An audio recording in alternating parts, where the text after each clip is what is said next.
यही कारण है कि संविधान की शुरुआत हम करते हैं प्रस्तावना से, जिस प्रस्तावना में शुरुआत में ही यह बात लिखी गई है, हम भारत के लोग। हम भारत के लोग मतलब भारत में रहने वाले जितने लोग हैं, सबका यह देश है, सबका यह संविधान है, सबको बराबर का अधिकार है। उसमें कहीं नहीं लिखा है कि हम भारत के राज्य। राज्य तो एक प्रशासनिक व्यवस्था है, उसके चलते अलग अलग खंडों में देश को बांटा गया है, लेकिन संविधान में हम भारत के लोग कहा गया है। और परिसीमन की जो आज स्थिति है, शुरुआत में हमारे संविधान निर्माताओं ने उसी तरह की व्यवस्था बनाई कि हम भारत के लोग की जो आकांक्षा हमारे संविधान की है वह सीधे परिलक्षित हो। और इसीलिए कहा गया संविधान में कि हर 10 साल पर जनगणना होगी और जनगणना के बाद जो आबादी का आकलन हम करेंगे उसके आधार पे परिसीमन का काम होगा, डिलिमिटेशन का काम होगा। एक तरफ देश की जनसंख्या बढ़ रही है, इस बात को लेकर भारत सरकार कोशिश कर रही है कि जनसंख्या नियंत्रित हो, और हर आदमी चाहता है कि जनसंख्या नियंत्रित हो, क्योंकि जनसंख्या का बढ़ना बहुत ठीक नहीं है। और दूसरी ओर इसी देश में किसी राज्य का मुख्यमंत्री यह कहे कि हमारे यहाँ जो जनसंख्या बढ़ाएगा हम उसको प्रोत्साहित करेंगे, तो मेरी समझ से यह बात देश की जो घोषित पॉलिसी है उसके विरोध में है। तो इस पर हम सब लोगों को सजग होना चाहिए, सचेत होना चाहिए। और यह बात जो उठ रही है, इस बात के पीछे कहीं न कहीं परिसीमन का ही विषय है, मामला है। जिन लोगों ने हमारी पार्टी की सदस्यता ग्रहण करने का फैसला किया और आज सदस्यता ग्रहण कर रहे हैं, तो दल में इन सभी का बहुत बहुत बहुत स्वागत है।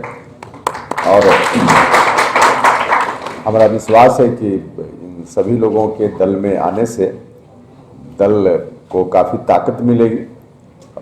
बिहार विधानसभा का चुनाव है, वह तो एक काम है अभी, लेकिन आप देख रहे हैं कि बिहार से बाहर के भी कई राज्यों के साथी इसमें शामिल हो रहे हैं, तो दल को राष्ट्रीय स्तर पर विस्तार देने में भी इन सभी लोगों के आने से हमको कामयाबी मिलेगी। राजीव जायसवाल जी पहले भी हम सब लोगों के साथ काम करते ही रहे हैं। कुछ व्यक्तिगत परेशानी इनकी थी जो चर्चा हुई यहाँ से, तो उस कारण से थोड़ा कट हो गए थे, लेकिन आज फिर से हम सब लोगों के साथ आ गए हैं।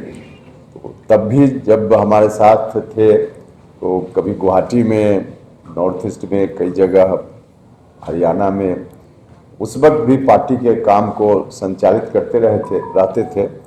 और उस वक्त कॉलेजियम सिस्टम के खिलाफ जो हमने आवाज़ उठाई थी, तो गुवाहाटी वगैरह ले जाकर इन्होंने वहाँ कार्यक्रम कराया था कॉलेजियम सिस्टम पर।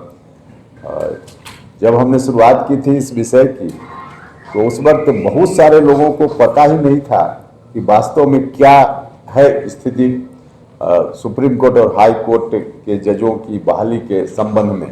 पता ही नहीं था लोगों को प्रक्रिया क्या है, प्रोसेस क्या है, और कैसे इसमें बेईमानी हो रही है। मैं बेईमानी शब्द सोच समझकर बोल रहा हूँ।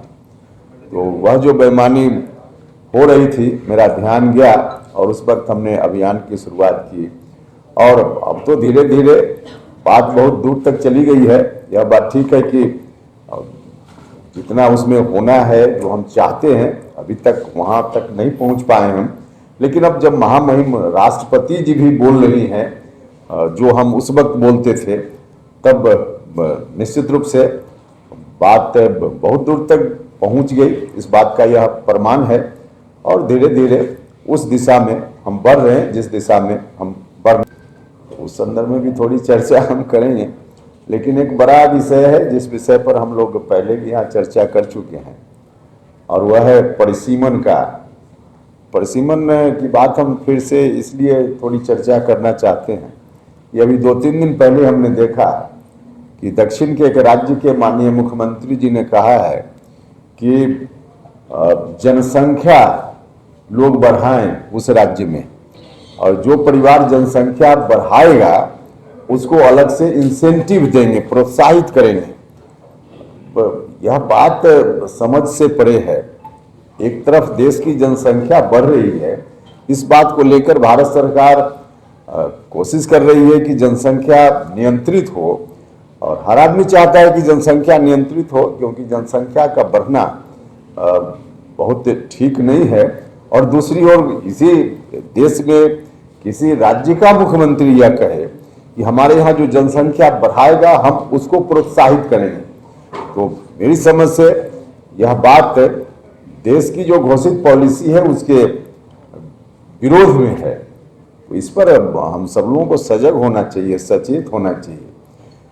और यह बात जो उठ रही है, इस बात के पीछे कहीं न कहीं परिसीमन का ही विषय है, मामला है, इसलिए ऐसी चर्चा उठ रही है।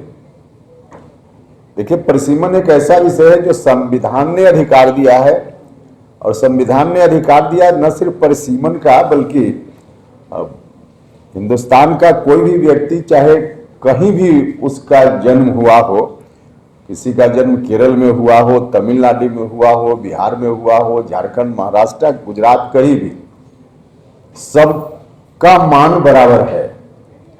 सबको एक वोट का अधिकार हमारे संविधान ने दिया है, और सबके वोट का वैल्यू भी बराबर है, कीमत बराबर है। और यही कारण है कि संविधान की शुरुआत हम करते हैं प्रस्तावना से, जिस प्रस्तावना में शुरुआत में ही यह बात लिखी गई है, हम भारत के लोग। हम भारत के लोग मतलब भारत में रहने वाले जितने लोग हैं, सबका यह देश है, सबका यह संविधान है, सबको बराबर का अधिकार है।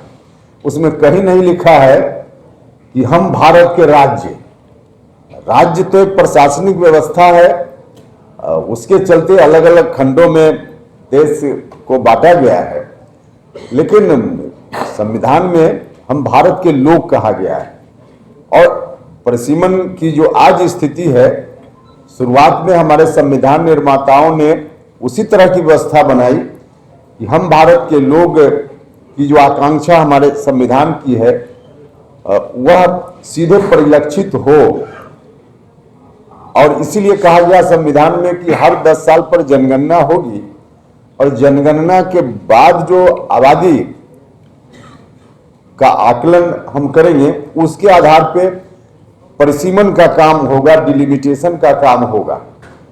और उसमें यदि संख्या लोकसभा क्षेत्रों की, राज्यों में विधानसभा क्षेत्रों की बढ़ाने की जरूरत है तो संख्या बढ़ेगी। और ऐसी व्यवस्था संविधान के हिसाब से, जिस समय संविधान बना, देश की आज़ादी के बाद पहला चुनाव हुआ, तो उस वक्त परिसीमन का काम हुआ, लोकसभा में सीटों की संख्या निर्धारित की गई। बाद में 10 साल के बाद फिर जनगणना 61 में, उस जनगणना के आधार पे फिर से परिसीमन हुआ।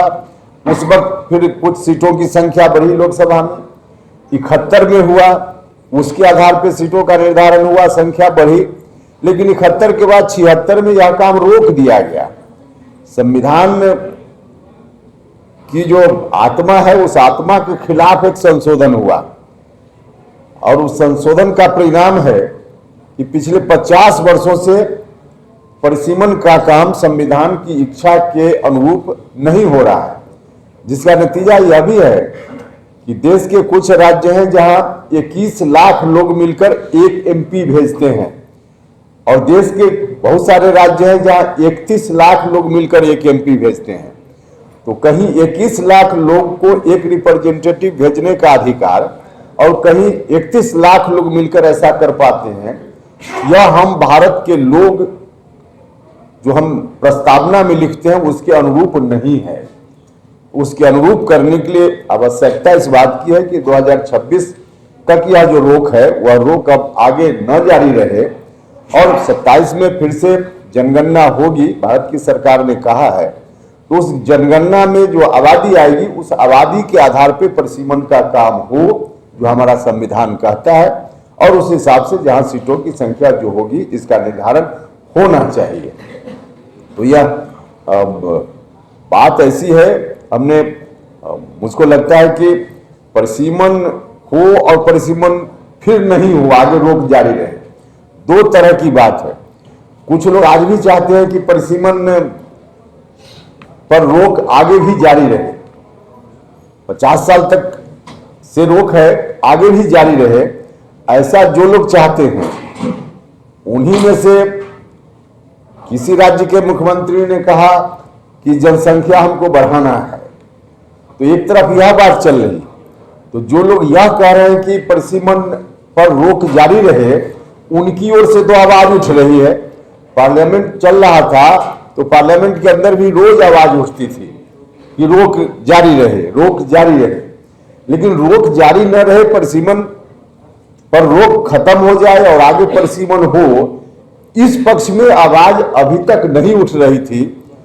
तो मुझको लगता है कि एकाध शायद अपवाद के रूप में कहीं किसी ने कहा हो, मुझको बहुत ज्ञात नहीं है, आपको पता होगा। लेकिन हमारी पार्टी पहली पार्टी है जिस पार्टी ने इस देश में यह कहना शुरू किया कि परिसीमन हो, आगे रोक जारी न रहे, इस पक्ष में बोलने वाली हमारी पार्टी पहली पार्टी है। तो हम इस आधार पे इस अभियान को इस मकसद से कि अधिक से अधिक लोगों तक यह बात जाए कि परिसीमन नहीं होने से क्या नुकसान है बिहार का, और बिहार के साथ साथ हिंदी बेल्ट के जो राज्य है उनका। यह जो नुकसान है, इस नुकसान को हम लोग अब आगे नहीं होने देंगे, हमारी पार्टी का यह संकल्प है। और इसलिए इस अभियान को मजबूती तब ज्यादा से ज्यादा मिलेगी जब अधिक से अधिक लोग इस विषय को जानेंगे। अभी तक लोग जान ही नहीं पा रहे कि हो क्या रहा है। इसी मकसद से हमारा अभियान है जो चल रहा है। बिहार में कई जगह हमने लोगों को, पब्लिक को इन्वॉल्व करके कार्यक्रम भी किया है और आगे भी हमारा यह अभियान जारी रहेगा। तो आज मुझको लगता है कि जो लोग भी आ रहे हैं, पार्टी में शामिल हुए हैं, हमारी पार्टी के तमाम अभियान को आगे बढ़ाने में इन सब लोगों का सहयोग अब और ज़्यादा मिलेगा।